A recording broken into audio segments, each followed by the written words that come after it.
Sala Vital me acompaña el neumólogo Rafael Rodríguez. Bienvenido, doctor, a La Estrella de Panamá.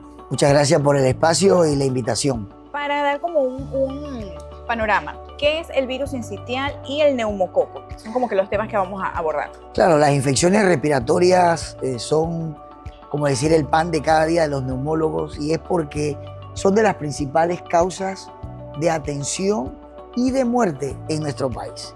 El virus sincitial respiratorio, como bien me lo has preguntado, es un virus que afecta principalmente dos grupos, los menores de 5 años y principalmente los menores de 1 año, y la población adulta de más de 50 años y más. Y esto tiene su explicación y su razón, básicamente por el hecho de que estas son poblaciones que tienen susceptibilidad inmunológica, es decir, su sistema de defensa no son tan efectivos a la hora y la presencia del virus sincitial respiratorio.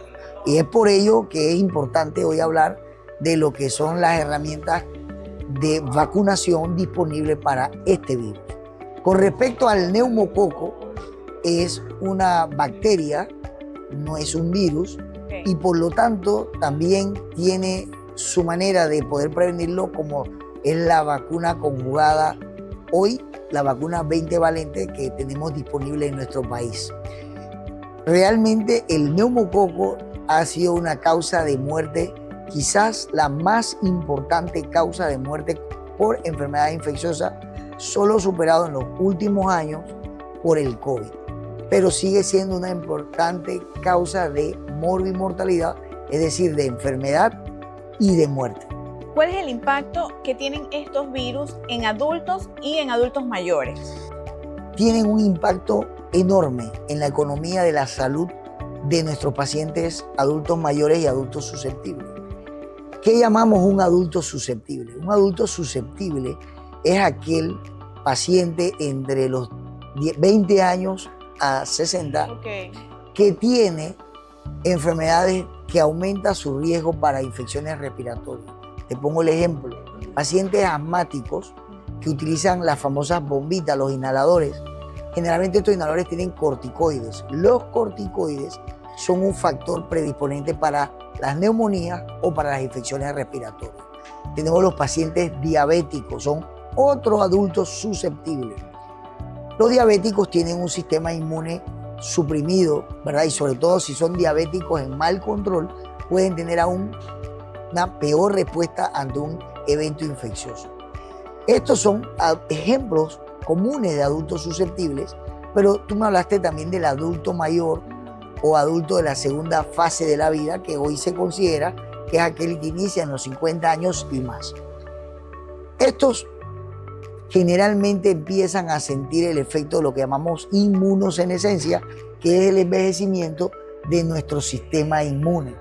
Básicamente hay una respuesta disminuida por la edad. ¿Cree que se subestima el riesgo de estas infecciones en adultos comparado a los niños? Claro, el adulto, a diferencia de los niños, generalmente trata de ser autónomo. Te lo puedo decir, te comentaba, nosotros estamos en una región del interior del país y podemos constatar muchas veces que el adulto enferma, generalmente busca una atención de farmacia. En algunos casos inclusive puede llegar hasta un centro de salud. Pero la mayoría de las veces las personas tratan de manejar estos cuadros infecciosos agudos en casa, desconociendo que muchas veces estos cuadros pueden llegar a tener un impacto fatal. Entonces, sí hay muchas de las fatalidades que no se están contabilizando como muertes por infecciones respiratorias virales o bacterianas. Muchas veces, como lo comentaba, estos pacientes son diabéticos, son hipertensos, son cardiópatas, renales crónicos, y llegan descompensados de estas enfermedades, y a la hora de una certificación de defunción, generalmente se pone la causa como diabético o como renal o como hipertenso, y no se ve el origen que fue una infección respiratoria. Exactamente. O sea, no es que se dice como que, bueno, murió de virus sincitial o murió de neumococo o Correcto. de X. No, no se le pone el nombre y apellido Claro. de la infección. Ok. Muchas veces lo que se hace es murió por una diabetes, pero ¿qué llevó este diabético al hospital? Una infección como un resfriado por flu, por influenza, o una infección por virus sincitial respiratorio, o por COVID, o por una neumonía por neumococo. Ok. Hablemos de la prevención. Entiendo que ahí entra la parte de las vacunas. ¿La vacuna de virus sincitial el virus sincitial tiene vacuna?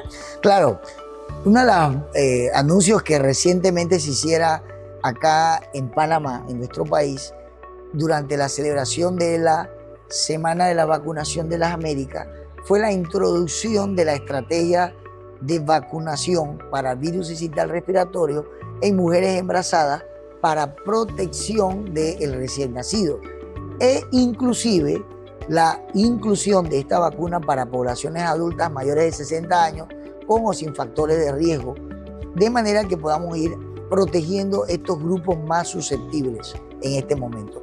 Es una vacuna que recientemente ha sido incluida en nuestro plan de inmunizaciones y sobre todo es una vacuna que ya tiene experiencia en otras latitudes, siendo muy efectiva en la prevención de la enfermedad. Bueno, de prevención también podemos hablar de estas medidas que podemos nosotros aplicar. Entiendo que sí, uso de mascarilla, estar en constante lavado de Claro, manos. Pero... hay otras medidas de prevención que deben ser costumbre y un hábito. Si hay algo que nos enseñó la pandemia de COVID fue que la utilización de mascarillas nos protege cuando tenemos síntomas respiratorios, pero sobre todo usar una mascarilla cuando hay síntomas de infección aguda respiratoria nos ayuda a proteger a nuestro entorno. Mencionabas tú que, bueno, tienes niños pequeños. En definitiva, los niños son bombas biológicas. La fuente de infección de los abuelos, ¿quiénes son? Son los nietos. Entonces, obvio, si un niño tiene un síntoma respiratorio o un adulto tiene un síntoma respiratorio, la manera de proteger a su entorno donde hay adultos y adultos susceptibles es usando mascarilla. El lavado de manos debe ser algo rigurosamente practicado siempre, no solamente por pandemia, no solamente es una medida que previene infecciones respiratorias, sino también infecciones de otro tipo, gastrointestinales, parasitarias, etc. Y bueno, lo otro que es el distanciamiento social. ¿Qué significa? Si usted tiene síntomas gripales agudos, debemos evitar las conglomeraciones donde podremos ser foco de infección para otras personas. Ok, señales de alarma, de alerta. Tengo una infección respiratoria, ¿cuándo realmente debo ir al médico? La primera señal de alerta que debo destacar acá es que si usted se encuentra en un grupo etario, ¿verdad? Es decir, niños menores de 5 años o mayores de 60 años, ese es un primer factor de riesgo importante para destacar que debe ser a buscar atención médica.